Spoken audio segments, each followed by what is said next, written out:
BWOne here from BWOne.com, giving you my final review of the Dell XPS M1530. Is it bigger, badder, and better than its little older brother? Let's take it for a test drive.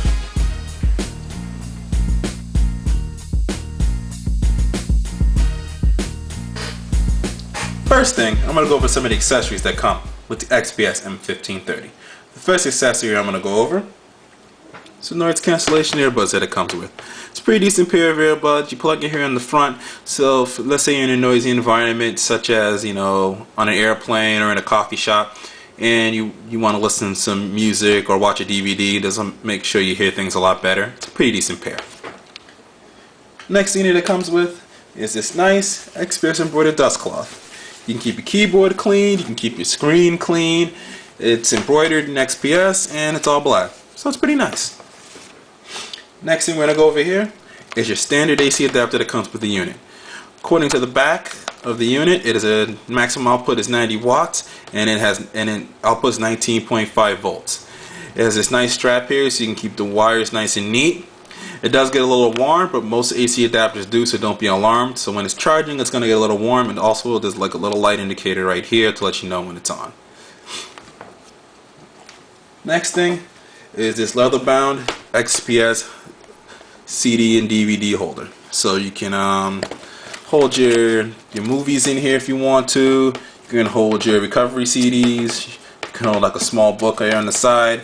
I hold my extra XPS remote in this little pouch here. Closes up. Has this nice magnetic clip right here, and it's XPS embroidered around the front. And the final thing I'm going to go over is the nice southbound case that it comes with. The nice case comes in all black with silver trimmings on the side. Helps protect it pretty decently. Right here on the front it has 3 little magnets that connect to the bottom here to keep it closed.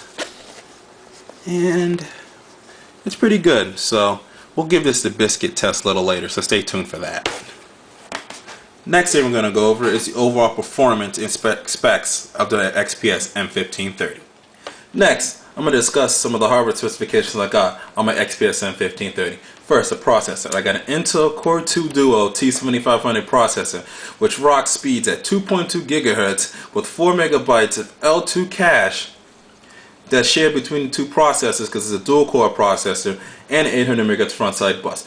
Overall, a very, very solid processor. It feels very close to desktop speeds. I don't feel I have to wait for anything. It's very snappy and overall a great performance, and I would definitely recommend it to you. Next up is the memory. If you saw in my previous hard drive memory installation video, and if you haven't seen it, definitely go check it out. I installed 2 1 GB sticks to make 2 GB of memory on my laptop. I recently upgraded again and wanted to max out the unit, so I maxed it out to its capacity, which is 4 GB. So I got 2 2 GB sets of PC2 5300-DDR2 667 memory from Corsair. Corsair is a very reputable name, very, very good name in the tech industry when it comes to memory. Very solid. GAL's very good too, but I got the Corsair memory at a little bit cheaper deal than I got with the GAL memory at that time. So definitely good. Overall, has very good performance. I can run a lot of applications and it feels very, very, very good. The reason I upgraded is I was able to get Vista 64-bit to install. So for you guys out there looking to install Vista 64-bit, it definitely can be done. You have to do research to get a few of the drivers here and there, but most of the drivers will come from Windows updates. Only thing I wasn't able to get to work was this Fingerprint Reader right here, which I don't really use, and I didn't order it. It just ended up as a bonus on my order when I got my XPS. The next thing I got is the graphics card. The graphics card is an NVIDIA GeForce 8600M GT, which rocks at 256 MB of memory. It's a very, very, very good graphics card. I was able to play a lot of games. I don't want to advertise this as a gaming notebook. The 1710 from Dell is more the gaming notebook. This notebook is definitely more a professional series notebook. It has a very good look to it. For people that are looking for style and power at the same time, this is the notebook that you want. This notebook that you're gonna want.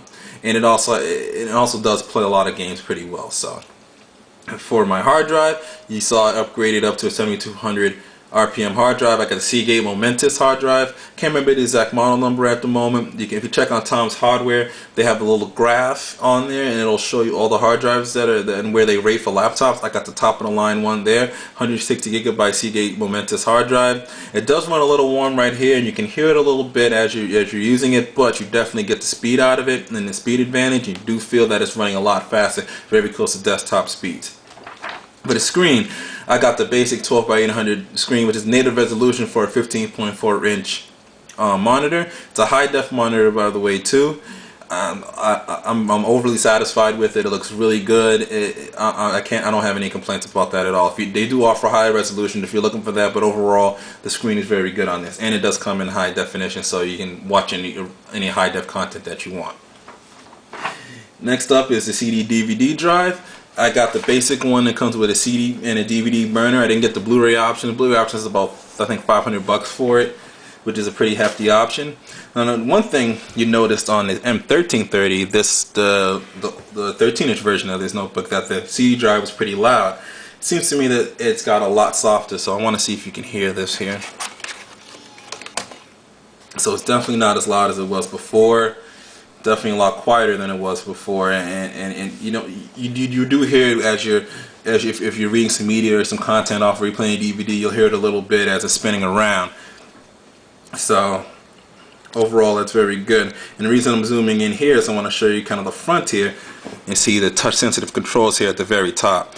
They light up as you touch them. So if you have, let's just X out of that. So if you have right here, you can click right here. Pause and play, and it lights up blue, and the eject button lights up blue. It's pretty nice. It's a slot loading drive, by the way, so just so that you know. So I don't know if you can see those lights there. Everything up on top here is touch sensitive and works really well. You got your your basic media keys with your volume keys and your mute button and your eject button here.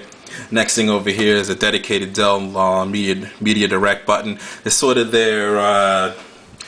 their like media center-esque application. Let's zoom back out here.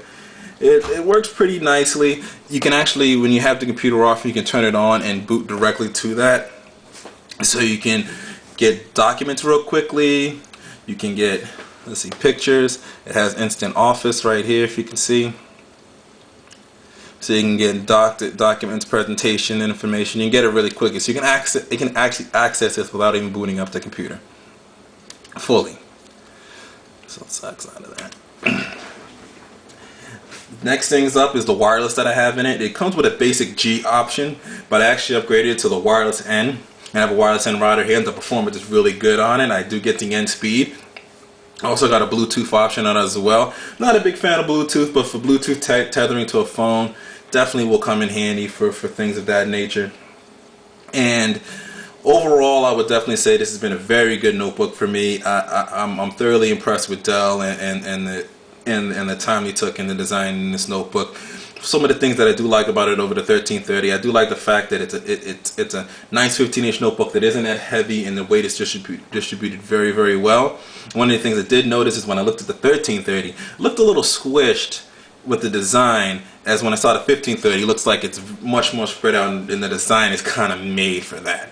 So overall, I would give this a thumbs up. This is definitely something I would recommend. Definitely something I would definitely save my money for to get. Overall, it's not really that expensive. I spent about $1,400 on the basic configuration, $1,600 total on a BWOne hard drive and memory customization. So definitely go out there and get this, guys. This is Bowman from BWOne.com signing off with his review of the Dell XPS M1530.